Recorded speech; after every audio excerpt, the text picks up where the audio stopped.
आप सभी का एक बार पुनः quick education for jobs YouTube channel पर बहुत बहुत स्वागत है। आज के इस वीडियो में हम ज्योग्राफी को डिस्कस करेंगे। ये पहला पार्ट है, यानी कि ये पहला क्लास है और जाकर के हम आपको इसमें एनसीईआरटी किताब फुल्ली तौर पे बताने वाले हैं। और जाकर के इसमें हम सीखेंगे भारत की अवस्थिति एवं विस्तार। जी हाँ, आप लोगों से एक छोटी सी रिक्वेस्ट है, यदि आप इस यूट्यूब चैनल पर पहली बार वीडियो देख रहे हैं तो कृपया करके इस यूट्यूब चैनल को सब्सक्राइब करके बेल के आइकन को दबा करके नोटिफिकेशन को ऑन करके अपने दोस्तों में ज़्यादा से ज़्यादा शेयर करें। इस यूट्यूब चैनल के माध्यम से हम आप लोगों को वीडियो में हम बेसिक से आपको ज्योग्राफी पढ़ाने वाले हैं, जो कि आपका बीपीएससी TRE 4.0 में काफ़ी महत्वपूर्ण भूमिका निभाएंगी। ये पेपर उनके लिए है जो बीपीएससी TRE 4.0 में ज्योग्राफी को लेकर के आगे बढ़ने के लिए चाह रहे हैं। जी हाँ, उनके लिए ही बहुत ही महत्वपूर्ण है, क्योंकि इस YouTube चैनल के माध्यम से हम आपको ज्योग्राफी का बिल्कुल आप यूँ समझिए जीरो लेवल से लेकर के हम आगे बढ़ेंगे। आज का विषय जो है, हम ज्योग्राफी में पहला चैप्टर को लेकर के आए हुए हैं, भारत की अवस्थिति एवं विस्तार। इस संबंध में हम इस वीडियो में विस्तृत रूप से चर्चा करने वाले हैं। तो आप लोगों से एक छोटी सी रिक्वेस्ट है कि आप बिना स्किप किए वीडियो को शुरू से लेकर के अंत तक एक बार अवश्य देखें। उसके बाद अगर आपको वीडियो अच्छा नहीं लगता है तो ये यूट्यूब चैनल छोड़ सकते हैं। अगर एक बार अच्छा लग जाए तो आप इस यूट्यूब चैनल से जुड़ें और जाकर के अपनी शिक्षा को आगे बढ़ाएं। तो चलिए बिना देरी के वीडियो को हम लोग प्रारंभ करते हैं।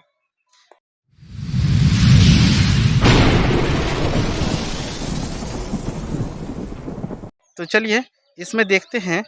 यहाँ जो हम सबसे पहले आपको बताएंगे भारत के विषय में, क्योंकि हम लोग रहते हैं इसी भारत में और भारत के विषय में जानना बहुत ज़रूरी होता है। और जो पेपर आप ज्योग्राफी रखे हैं उसमें आपको ज्योग्राफी में आपको जो है भारत के विषय में ज़्यादा से ज़्यादा पढ़ना होगा, क्योंकि ज्योग्राफी में क्वेश्चन यहीं से पूछता है। और जाकर के इस वीडियो में हम आपको जिसको हम बोलते हैं भारत कहाँ स्थित है, इस संबंध में हम विस्तार से चर्चा कर रहे हैं। जी हाँ, तो इसमें देखिए, एशिया महाद्वीप के दक्षिण मध्य भाग में स्थित भारत विविधताओं का देश है। अब चलिए, यहाँ पे तो लिखा हुआ है एशिया महाद्वीप के दक्षिण मध्य भाग में। देखिए यहाँ पे आप ध्यान से देखिए, ये जो है ये आपका एशिया महाद्वीप है। क्या है ये? एशिया महाद्वीप है। और जाकर के इसमें क्या कह रहा है कि एशिया महाद्वीप के दक्षिण मध्य भाग में, इधर आपका हो गया उत्तर और जाकर के इधर हो गया आपका दक्षिण। दक्षिण मध्य भाग में आपका जैसे ये वाला हिस्सा है दक्षिण, ये है आपका उत्तर। दक्षिण मध्य भाग में कहने का मतलब एशिया के बीच में और जाकर के दक्षिण भाग में स्थित है। ये वाला देखिए, यहाँ ये वाला ऐसे करके आपका अपना भारत है। देखिए ये आपका यहाँ पे भारत है। कहाँ पे है ये? ये एशिया महाद्वीप के मध्य भाग में प्लस दक्षिण की ओर है ये स्थित है। आपको ये पता होना चाहिए। यहाँ पे देखिए ये फिगर दिया हुआ है। अब देखिए, अब इसकी अगर आकार की बात करें, किसकी आकार की बात करें? भारत की अगर आकार की बात करें तो ये क्या है? ये चतुष्कोणीय है। चतुष्कोणीय मतलब कि चार कोना वाला है। भारत क्या है? करीब करीब चार कोना वाला। देखिए आपको दिखा देते हैं। जैसे यहाँ पे एक कोना है, एक कोना यहाँ पे, दो कोना, एक कोना यहाँ पे है, तीन कोना, उसके बाद एक कोना यहाँ पे है, चार कोना। तो इसको देखिए ऐसे अगर आप मिलाएंगे तो इसको चतुष्कोणीय बोला जाता है। चार कोण वाले क्षेत्र को चतुष्कोणीय बोला जाता है। जी हाँ,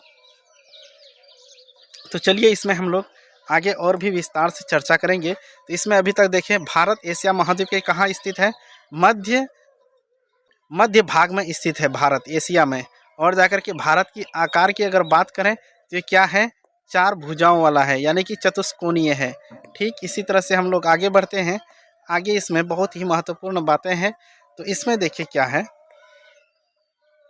एक नंबर पे देखते हैं, भारत के उत्तर में ऊंचे हिमालय पर्वत हैं। आपका यहाँ पे ये जो भारत है, ये भारत का मैप है। तो इसमें क्या कह रहा है? भारत के उत्तर में ऊंचे हिमालय पर्वत हैं। हिमालय पर्वत देखिए, ये वाला एरिया जो है, ये वाला, ये आपका हिमालय पर्वत का ही श्रृंखला है, यहाँ से यहाँ तक जो आप देख रहे हैं। ठीक इसी तरह मध्य में विशाल नदी द्रोणियाँ है।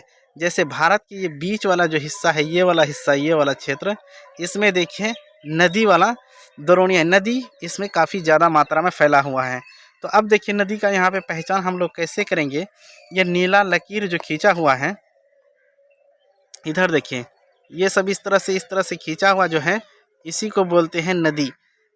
यानी कि इस तरह से हम नदी देखते हैं कहाँ है, भारत के मध्य भाग में ये वाला हिस्सा में देखिए कितनी नदियाँ गुजर रही हैं, इसी को बोलते हैं।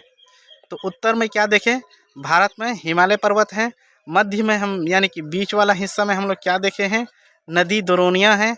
और जाकर के उत्तर पूर्व और दक्षिण में वनाच्छादित पहाड़ियाँ हैं। जैसे उत्तर पूर्व में, उत्तर पूर्व का मतलब देखिए इधर पे, ये आपका है भारत का उत्तर और ये हिस्सा है आपका पूर्व। ये वाला हिस्सा में प्लस ये वाला दक्षिण वाला हिस्सा में, इसमें क्या कहा है, उत्तर पूर्व और दक्षिण भाग में वनाच्छादित पहाड़ियाँ हैं। यानी कि इसमें जो पहाड़ियाँ हैं इसमें वन काफ़ी मात्रा में घिरा हुआ है। और जाकर के भारत के इस क्षेत्र में जो है बहुत ज़्यादा मात्रा में वन है। तो इसीलिए यहाँ पे कहा है उत्तर पूर्व में उत्तर ये पूर्व ये वाला एरिया, उसके बाद जो है दक्षिण भाग में, दक्षिण वाला भाग मतलब ये वाला हिस्सा में क्या है, काफ़ी घना घना जो है पेड़ पौधे हैं। इसी को बोलते हैं वनाच्छादित पहाड़ियाँ। इधर तो पहाड़ियाँ हैं लेकिन उसमें पेड़ ज़्यादा बहुत ज़्यादा है। ठीक इसी तरह से हम लोग आगे देखते हैं, इसमें क्या है, उत्तर पश्चिम में रेतीले मरुस्थलों का विस्तार है। अब भारत का उत्तर पश्चिम वाला हिस्सा अगर हम लोग देखते हैं, उत्तर पश्चिम वाला हिस्सा कौन हुआ, ये आपका हो गया उत्तर वाला हिस्सा और ये हो गया आपका पश्चिम वाला हिस्सा। तो यहाँ जैसे राजस्थान वाला एरिया जो है, ये सब एरिया में क्या है, इसमें देखिए रेतीले मरुस्थलों का विस्तार है। यानी कि इस क्षेत्र में मरुस्थल पाए जाते हैं। रेतीले का मतलब हुआ कि इसमें बालू ही बालू आपको नज़र आएंगे। तो एक बार इसमें पुनः हम लोग नज़र दौड़ा लेते हैं। तो इसमें क्या है, भारत के उत्तर में क्या है, ऊंचे ऊंचे हिमालय पर्वतमाला है और मध्य में क्या है, नदी द्रोणियाँ है। उसके बाद जो है उत्तर पूर्व प्लस दक्षिण वाला हिस्सा में क्या है, वनाच्छादित पहाड़ियाँ हैं। इधर जो है वन वाला पहाड़ियाँ हैं ये वाला हिस्सा में। उसके बाद जो है देखिए उत्तर पश्चिम भाग में अगर हम आते हैं ये वाला एरिया में, तो इधर क्या है, बालू ही बालू है प्लस इसको रेत बोलते हैं। तो इस तरह से हम लोग देख चुके हैं कि भारत किस तरह से विविधता में से है। ठीक इसी तरह हम लोग फिर आगे बढ़ते हैं। तो इसमें देखिए क्या है, सबसे पहले यहाँ पे पढ़िए, भारत के उत्तर में हिमालय पर्वत है। ये वाला देखिए, ये जो रेंज देख रहे हैं आपका हिमालय है। उसके बाद उत्तर पश्चिम में हिंदू कुश व सुलेमान श्रेणियाँ हैं। उत्तर वाला तो ये हो गया, पश्चिम वाला हिस्सा जो ये है इधर के बारे में ये बात कर रहा है। क्या है इसमें, हिंदू कुश व सुलेमान, यानी कि हिंदू कुश एक पर्वत है, ये वाला पर्वत। उसके बाद जो है इसी में एक पर्वत है सुलेमान पर्वत इसी एरिया में है। तो यहाँ उत्तर पश्चिम में हिंदू कुश व सुलेमान की श्रेणियाँ हैं।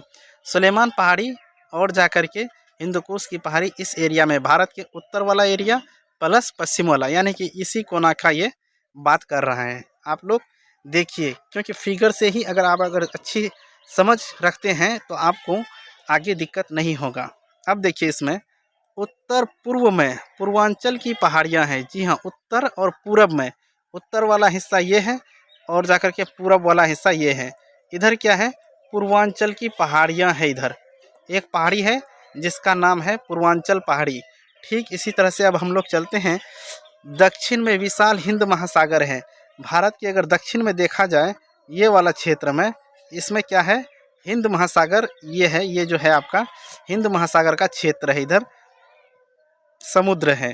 ठीक हम लोग अब देख चुके हैं, हम लोग समझ भी रहे हैं कि किस तरह से हम लोग आगे बढ़ रहे हैं बारीकी के साथ। अब देखिए यहाँ पे जो कि बहुत ही महत्वपूर्ण है। अब देखिए, भारतीय उपमहाद्वीप के अंतर्गत कुल 7 देश आते हैं। भारतीय उपमहाद्वीप के अंदर कितने देश आते हैं, 7 देश आते हैं। तो 7 देश जो आते हैं उनका नाम देखिए क्या है। एक नंबर पे भारत, जो कि ये वाला है पूरा भारत। उसके बाद है बांग्लादेश। तो बांग्लादेश आपका ये वाला क्षेत्र आपका आ गया बांग्लादेश। ठीक उसी तरह से अब आता है तीसरा नंबर पे आपका भूटान। यहाँ पे देखिए ये वाला क्षेत्र है आपका भूटान। उसके बाद है नेपाल, ये वाला क्षेत्र आपका नेपाल उत्तर में। और जाकर के उसके बाद आता है मालदीव वाला क्षेत्र। मालदीव वाला क्षेत्र इधर है आपका मालदीव। यहाँ पे है आपका मालदीव वाला क्षेत्र। उसके बाद जो है श्रीलंका आता है। श्रीलंका आपका यहाँ पे एक कोना में है, ठीक। उसके बाद जो है पाकिस्तान, पाकिस्तान देख लीजिए, ये वाला एरिया पाकिस्तान जो कि हिंदुकुश और सुलेमान पहाड़ी इसी क्षेत्र के आसपास आता है, यानी पाकिस्तान में ही वो सब पड़ता है।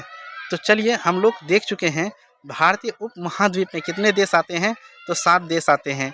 तो 7 देश में एक खुद भारत है, उसके बाद दूसरा यहाँ पे आपका बांग्लादेश है, तीसरा आपका भूटान है और जाकर के चौथा आपका नेपाल है।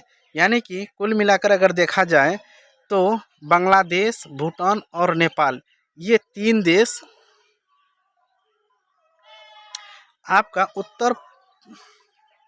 उत्तर पूर्व में पड़ता है, ठीक। इसी तरह से उसके बाद नेपाल भी उत्तरी में है आपका।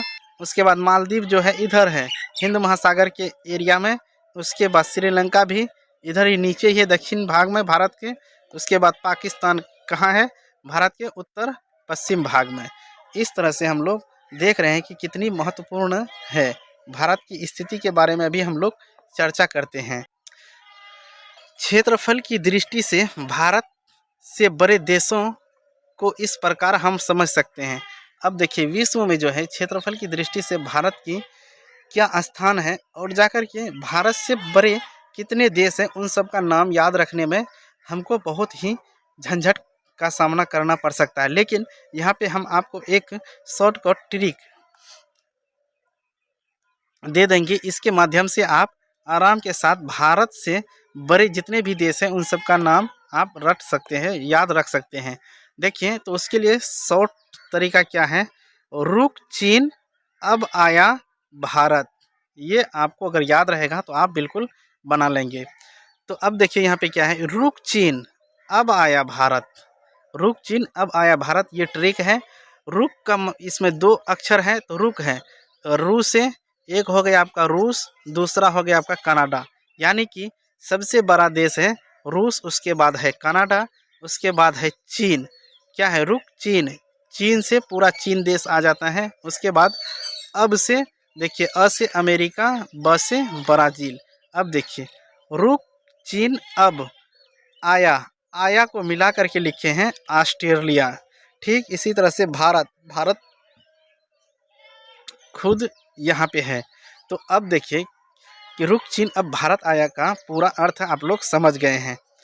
रुक से रूस प्लस कनाडा आ जाएगा, चीन से चीन आएगा, अब से यानी कि अमेरिका और ब्राज़ील आ जाएंगे, आया से ऑस्ट्रेलिया आएगा, उसके बाद भारत से भारत आएंगे।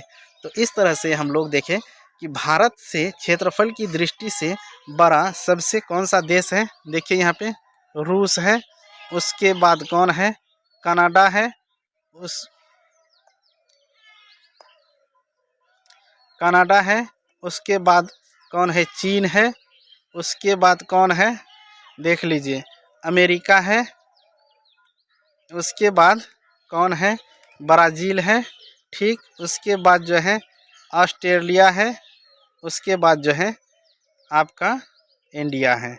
तो इस तरह से देखें, इंडिया से बड़ा कौन है, ऑस्ट्रेलिया है, ऑस्ट्रेलिया से बड़ा कौन है, ब्राज़ील, ब्राज़ील से बड़ा है अमेरिका, अमेरिका से बड़ा है चीन, चीन से बड़ा है कनाडा, कनाडा से बड़ा है रूस। इस तरह से हम लोग